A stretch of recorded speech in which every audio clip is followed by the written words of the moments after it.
Bueno, digamos que este fue un momento en el que hizo todo lo posible por el exterminio de un pueblo. Se reunieron una población, se reunieron soldados, militares, gente de alto rango alemán para decidir qué era lo que iban a hacer con el asunto judío. Y definitivamente lo que decidieron hacer fue lo que llamaron la solución final.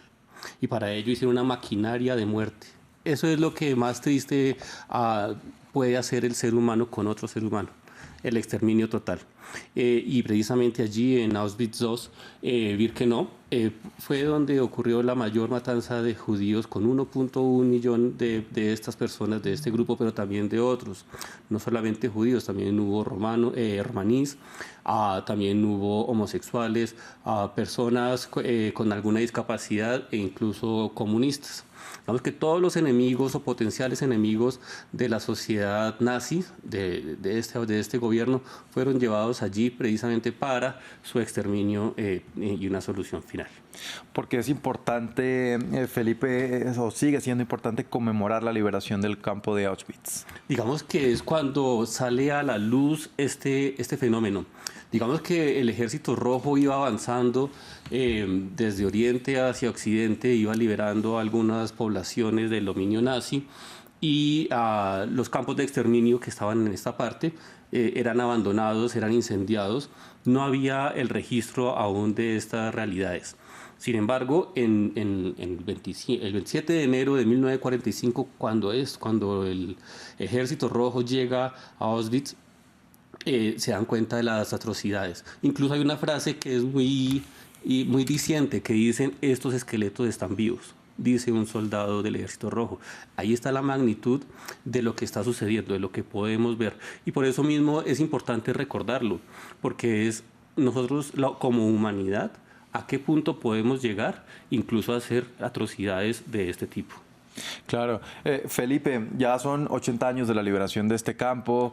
Cada año se conmemoran, se hacen este tipo de eventos para realizar la conmemoración. Se marcan fechas redondas, 70, 75 años. En esta oportunidad tenemos los 80 años. Y cada vez son más las generaciones que están interesadas o a las que se les trata de inculcar esta enseñanza por la liberación o para conmemorar esta fecha. ¿Qué deben aprender estas nuevas generaciones?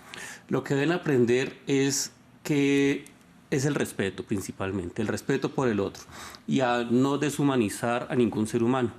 ¿Qué quiero decir con esto? Que la deshumanización es el primer paso para la violencia sistemática contra un grupo.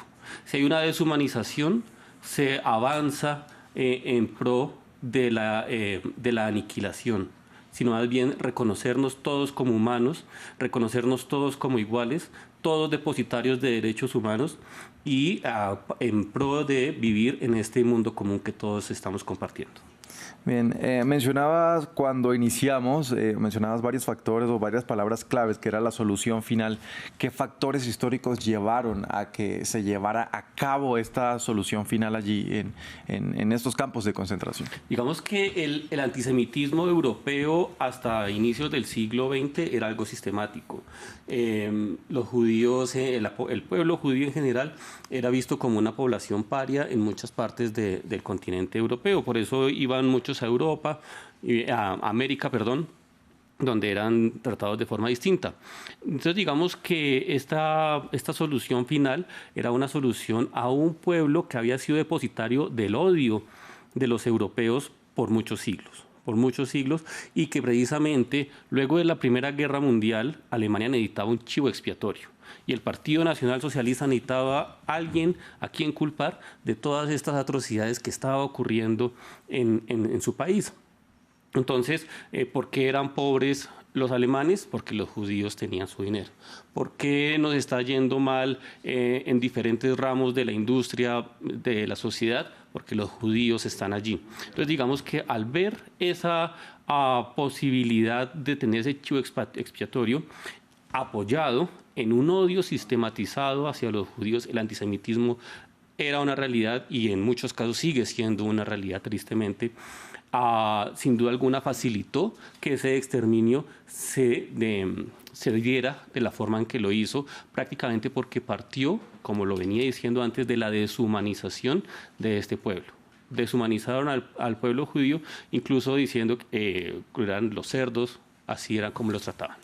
Uno de los argumentos que tenían para atacar a los judíos era que decían los alemanes que los habían hecho perder la guerra, y es una frase que vemos en muchas de las películas que hay sobre el Holocausto. Sale este discurso: nos hicieron perder la guerra, por eso son nuestros enemigos.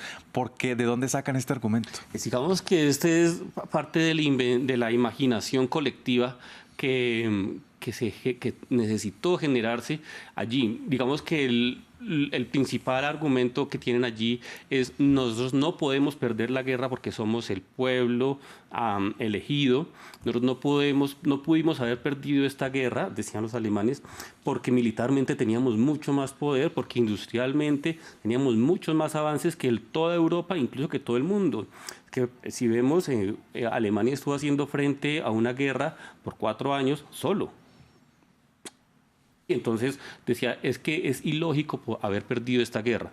Necesitaban un chivo expiatorio, y el chivo expiatorio para todos los males alemanes resultó siendo la población judía.